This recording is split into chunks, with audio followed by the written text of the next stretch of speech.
Speedway Report is produced and broadcast by the Zeus Radio Network for Racers Reunion Radio. Well, 4 NASCAR series visited the Magic Mile in New Hampshire. We've got the results. Mercedes team orders sour and exciting German Grand Prix. And John Force still knows how to get it done. All this and more. Welcome to Speedway Report for Monday, July 23rd, 2018, from the shores of Lake Norman in Race City, USA, Mooresville, North Carolina. I'm Patrick Reynolds. Thank you for joining the fastest half hour in racing as we celebrate tonight the birthday of the late, great Richie Evans. I was a member of his fan club, goodness, back in the 80s, was brokenhearted when he passed away in 1985. The greatest pavement modified driver ever, no question, no debate, on the track and off the track. The guy knew how to have a good time and get the most out of life. Rest in peace, Richie Evans. You're still missed, still loved, and still respected, and well earned that right into the NASCAR Hall of Fame. With that in mind, let's skip on over. Richie won a lot of races. Let's talk about who won over the weekend with your Speedway Report Victory Lane Lap. Let's start off with the Monster Energy NASCAR Cup Series up at the Magic Mile in Loudon, New Hampshire. Rain delayed yesterday. Had a scheduled 2 o'clock green flag. NASCAR moved the green flag up to 1 because of the forecast. It rained, pushed it till after 4 o'clock yesterday afternoon when they finally threw the green flag. It was after 7 o'clock when the checkered flew. Why the green flag isn't scheduled for noon or 1 o'clock anyway makes sense to me, but what do I know? Kevin Harvick wound up in victory lane after his battle with Kyle Busch yesterday after 301 laps around Loudon, New Hampshire. Xfinity cars were in Loudon on Saturday afternoon for 200 miles, and Christopher Bell, driving for JGR, took the checkered flag. The NASCAR trucks were in action last Wednesday at the Eldora Speedway for their annual dirt race, one of their biggest events on the calendar. Great finish here where Chase Briscoe edged Grant Enfinger by just that much.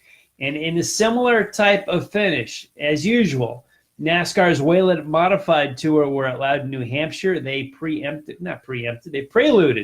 the Xfinity race Saturday afternoon. Bobby Santos barely edged Chase Dowling in the run for the checkered flag by a whisker, that much, which is kind of typical of the mods on the mile. NASCAR's Pro and K&N Pro Series East, that's a mouthful for me, was also at Loudon. Tyler Ankrum won the race for them. 70 laps, green to checkered, no cautions. Tyler led the entire distance. So we had Cup, Xfinity, Mods, and the East Series up in Loudon, New Hampshire. That's a pretty good racing weekend where the fans get their money's worth. The German Grand Prix got us up with the fuzzy slippers, pajama pants, and coffee on Sunday morning before you run to church. In Formula One, Lewis Hamilton came away with the win for Mercedes. We're going to talk a lot about this race here. A lot of storylines with the German GP. NHRA towed west. They were in Denver, Colorado at the Mile High Nationals. And top fuel was taken by Leah Pritchett in Funny Car. Yeah, I teased this at the top of the hour. John Force won in Funny Car in Denver. Career victory number 249. Yeah, we talked about Bloomquist with a 600th a few weeks ago. John Force, pretty impressive with the Funny Car at 249. In Pro Stock, Greg Anderson was your winner, and in Pro Stock Motorcycle, Hector Arana Jr. Beat the ladder system and wound up in victory lane. On the dirt, Lucas Oil Late Models ran the Silver Dollar Nationals in Nebraska on Saturday night. That was won by Jonathan Davenport. How much did he love that? To the tune of $53,000. Pretty good for a short track late model race. World of Outlaw Sprints raced last Tuesday in Sarver, Pennsylvania. Kyle Larson took a break from his Cup duties, was able to win the sprint car race. Good for him. On Thursday, the tour raced in Abbottstown, Pennsylvania, won by Freddie Raymer. The family name lives on. Friday night at Williams Grove, Lance Deweese took the checkered in the A-Main. Deweese's 91st career win at the Grove. I remember Deweese running sprint cars, gosh, forever, it seems like, in Pennsylvania. They were supposed to run a doubleheader at the Grove on Saturday night. That was rained out, will not be made up. But the National Open, ready to go for these guys in late September. ARCA Tour raced wanted to race in Berlin, Michigan on Saturday night. That was rained out, rescheduled for August 25th, not October. They'll be racing August 25th in Berlin. And the USAC Sprints kicked off Indiana Sprint Week on Friday in Plymouth. Brady Bacon was your winner. And then last night in Lawrenceburg, Tyler Courtney took the checkered flag in the A main. They will run the rest of this week. We'll have the results, and your champion of Indiana Sprint Week next Monday on Speedway Report. Grandview, Pennsylvania was rained out. They called that about noon. And on Richie Evans' birthday, we'll wrap this up with some report of NASCAR Modified action. Bowman Gray Stadium in Winston-Salem, North Carolina. Tim Brown and Randy Butner split the twin 25s on Saturday night at the quarter-mile oval. Let's keep the pattern going. Let's keep the momentum, the discussion going for my modified friends up at New Hampshire Motor Speedway. I've been singing this song for a lot of years. I've said it on the show, not every time they race up there. I've written about it, I've complained about it, I've talked about it, and it just seems like those modifieds have earned so much respect for their racing on the mile, so many compliments, so much prestige, the spotlight, the talk, and yet they get disrespected so bad when it comes to racing up there. I looked at the Saturday media, and just this year, in this part of the season, this current television contract, NBC Sports Network carries the modifieds on a tape-delayed basis. Yet we have Cup cars practicing live, and they get coverage on NBCSN. Then we go off the air for rugby on NBCSN during the modified race, and then we come back for the Xfinity pre-race and the race. And it seems like year after year, Speed jumped in this, years ago and did live coverage. TNN used to do live coverage, but gosh, when it came to ESPN and sometimes Fox, it depended on who was up there. But for goodness sake, why are the modifieds not on live? Why are we watching Cup practice? Why is practice live and the modified race is tape delayed and will be shown a week or two later? I just didn't get that. Never have, never will. And the people in the TV industry throw out to me the cost of doing a live race. I understand the cost of doing a live race, but you've got live practice. For God's sakes, we've got practice for Cup cars on live. Yet the race for the modifieds is taped. It's not on live and tape delayed.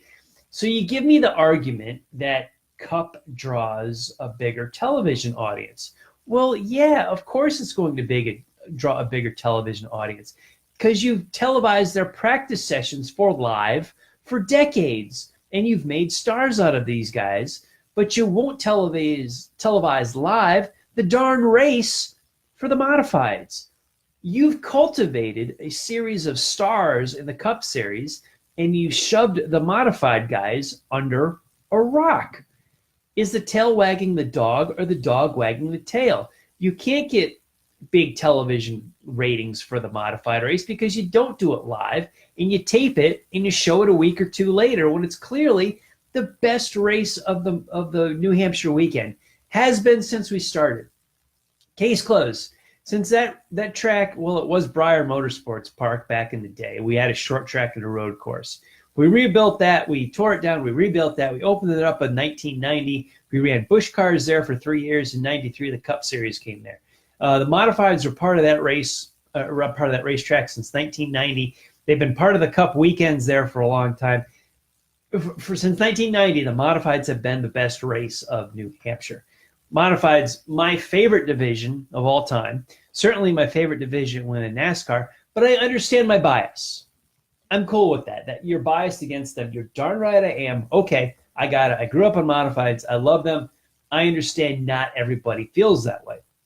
But we go back to NASCAR's constant flag waving of the on-track product is the most important thing, which I cry hokum to, because you took the Busch Series or the Xfinity Series away from Lucas Oil Raceway and run at Indianapolis Motor Speedway. So I call bunk on that. No, the on-track product is not your most important factor in all this. And clearly it isn't if you don't have the modifieds on live. Now, I understand if the scenario is different and the modifieds have their own weekend. We're coming, that's part of the discussion coming for the September race there, but let's put that off to the side for a minute. And I'm not asking NBC Sports Network to make a special trip or special travel somewhere to cover a specific modified race live. I'm not asking that. You are already there, NBCSN. You've already sandwiched coverage around the modified race with, as I just talked about, you've got live Cup practice right before it. You've got live Xfinity qualifying before that. And the modified race comes along, you go away, and then you come back and you've got Xfinity pre-race and the Xfinity race. It seems to me that if NASCAR really and truly cared about the modifieds, they would put this race on live. It is clearly the best race of the weekend. There's no question. I don't care if you're a fan of the division or not. If you compared all four races, this was hands down the best race of the weekend. Just no question to it. And you're already there. So you're talking about, I'm not talking about the expense to go travel, a crew, set up, and carry a modified race. I'm not asking you to go to Stafford for a special trip or Riverhead or Oswego. I'm not asking you to do that. You're already there, and NBCSN has live programming up through that.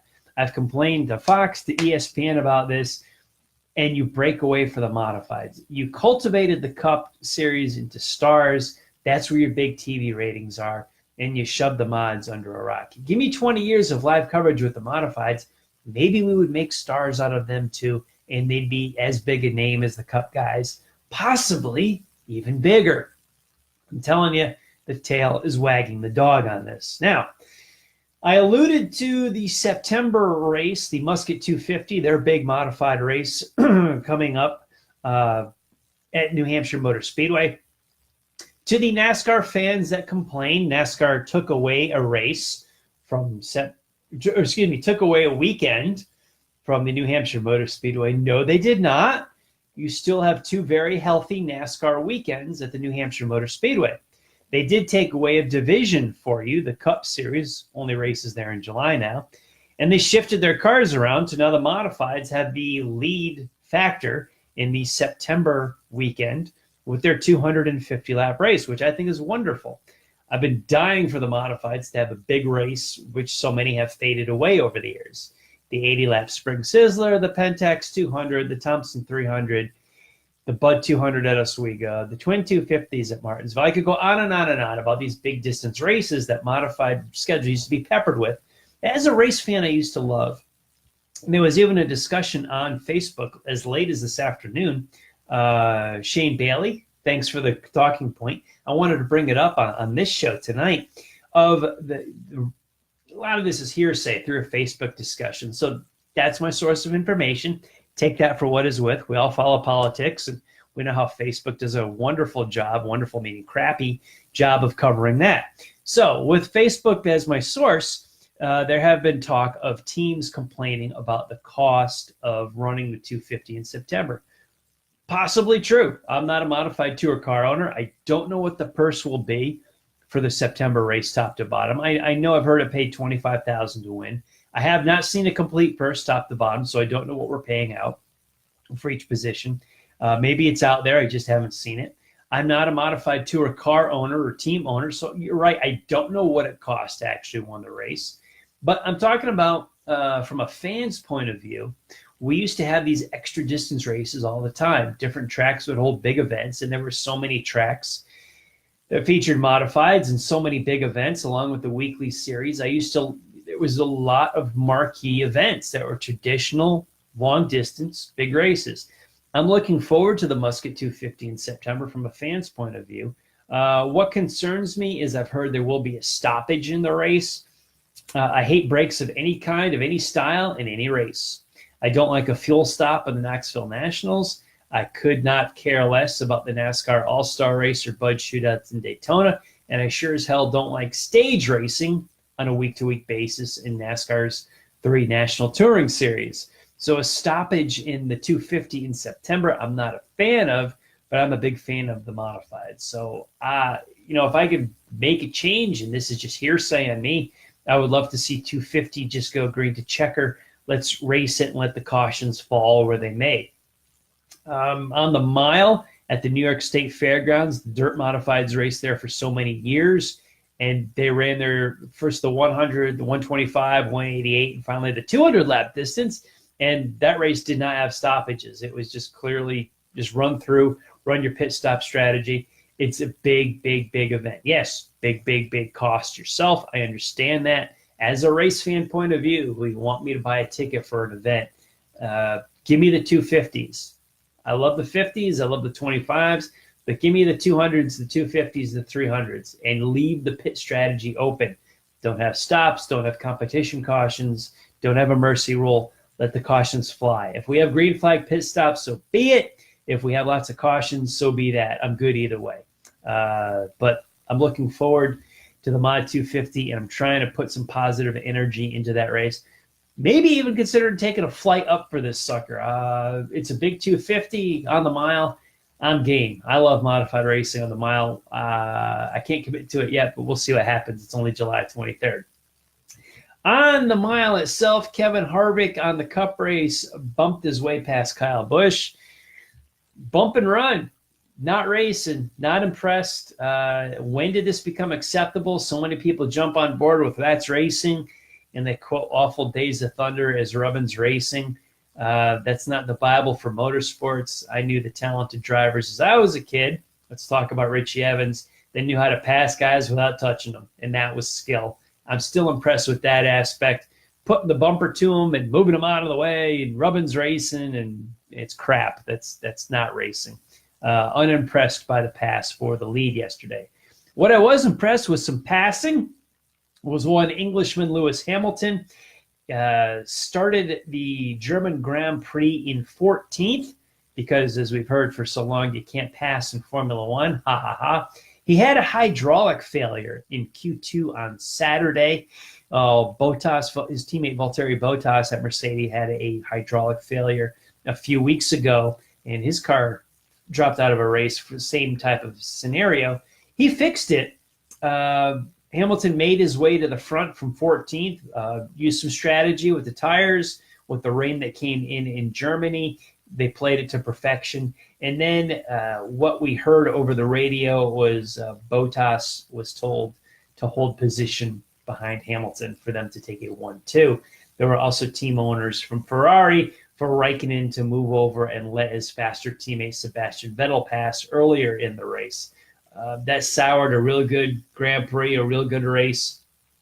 Vettel even had a mental error later on and crashed his car in Germany while leading for Ferrari. Heartbroken for him, but team orders just, it killed me. I know their strategy is different in Formula One, where they have 2 entries in the race and they maximize team points. That's the entire strategy. That's how they race because of the constructors' standings pays the big bucks in Formula One. So what we've got now, we had an 8-point deficit that Hamilton had to Vettel in the championship. Now Hamilton is up by 17 over Vettel. And Mercedes is also 8 points ahead of Ferrari in the Constructors' Championship, which pays the big coin over there.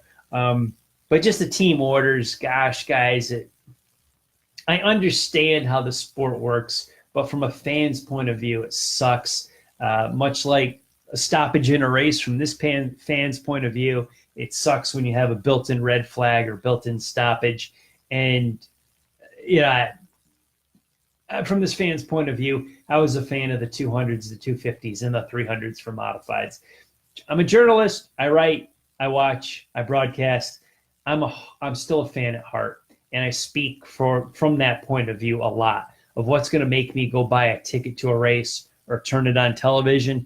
And some of the stuff we do in professional auto racing nowadays is a big turnoff for me turning on a TV or spending money to buy a ticket to the race. Not everything's bad. There's a lot good, but If nobody tells you sanctioning bodies what's bad, they're going to keep doing what they're doing and thinking it is good.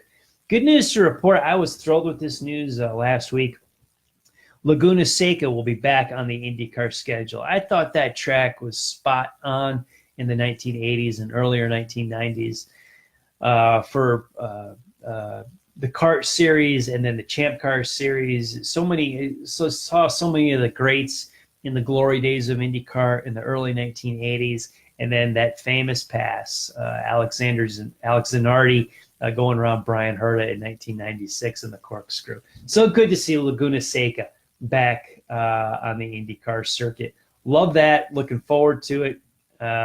Much like New Hampshire for Modifieds in September, I might have to look at a flight to the West Coast in 2019 for that IndyCar finale. Everyone, in between our broadcasts, keep up on the world of auto racing with SpeedwayReport.com. This broadcast and all of our past shows are uploaded on the site. We've got some racing articles to read, so check out SpeedwayReport.com. You can find our shows on Facebook at the Speedway Report with Patrick Reynolds page and on the Racers Reunion page. If you go to Twitter, our past shows are at Speedway Report or at Speedway Pat. That's my Twitter account.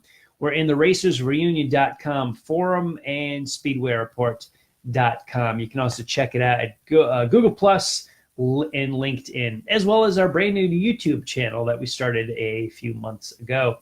Big thanks to everyone on the Facebook Live feed for joining the conversation during the show tonight. Go see a race at a track near you. We're coming up on late July. The summer is getting away from us. Don't let your local track down. Get out there this coming weekend and go see a race at your local track. I want to thank all of the military, past and present, for the freedoms we enjoy as Americans in our daily life, including the simple things like bench racing right here on a Monday night. Freedom is not free, and a veteran paid that bill for us. To all of the men and women who are defending freedom and watching Speedway Report, please take care of yourselves and come home soon. A special salute to the teachers, school staff, firefighters, police officers, and paramedics in our own communities. They are quiet and modest heroes every single day. God bless and thank you. You have been watching Speedway Report from the shores of Lake Norman in Race City, USA, Mooresville, North Carolina. Please like our Facebook page, Speedway Report with Patrick Reynolds, and you can follow me on Twitter at Speedway Pat. Now, on the Drag Racing List Facebook page next is Racin' and Rockin' with Draglist.com. BP, JB, and BS are all there for your NHRA news and some pretty cool music. Let's head on over to Facebook, and it's Drag Racing List right on their page. We'll be back live here on Facebook next week, Monday, July 30th, where they look at Mid-Ohio IndyCars, NASCAR Cup in Pocono, NHRA in Sonoma, short tracks, and a whole lot more. Thank you all for joining us. Rest in peace, Richie Evans. Have a great birthday, and I'll see all of you next time.